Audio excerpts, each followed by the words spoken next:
Okay, so let's now talk about week 8. So this is all about disabilities.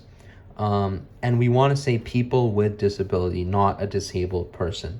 So understanding terminology and the importance of it is kind of the foundation to this week.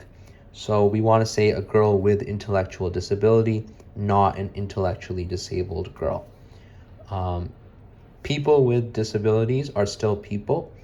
We need to treat them with respect, and often simple changes in language can make or break someone. So we need to be very careful about which words we choose to say, even if our intentions are good. And I think that's what week 8 is all about. So, what are some adaptive aids that we can use for people with urinary incontinence? Essentially, just excess urination. We can use incontinence pads, limit their fluids, and then plan walks with regular toilet placements or washroom breaks. I think this was covered because this is a common problem that a lot of people with disability face for multiple reasons. I wanted to highlight the importance of disability versus impairment versus handicap.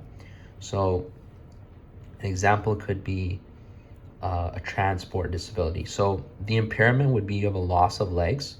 The disability would be you're unable to walk, and the handicap is the transport. So the impairment is the actual loss of physical or psychological function. It's often anatomical, versus the disability is the functional impact of the impairment. So if someone doesn't have their lower limbs, they're not going to be able to walk. The disability is not the loss of legs, that's the impairment. And the handicap is essentially the disadvantage you get because of the disability, which is a transport disadvantage. So know these three different terms. Principle of normalization, this was another big concept in this week. You do need to memorize this definition or something similar to this, which is that people with a disability should enjoy the same rights, privileges, and opportunities as those who do not have a disability. It's all about normalizing their life. So 6 aspects of normalization that we can consider. Yes, I would know all 6. Normal rhythm, age-appropriate activities, normal environmental conditions, respect, and normal sexual relationships.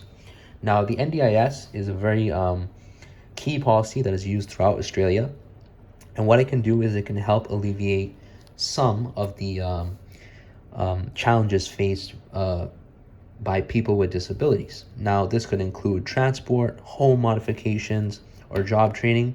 If it's going to be a car modification, it's not going to cover the cost of the car, but it can definitely cover the modifications of a car, such as maybe a ramp system to accommodate for a wheelchair, or maybe removing of certain seats or readjusting, or really whatever modifications are needed for that person.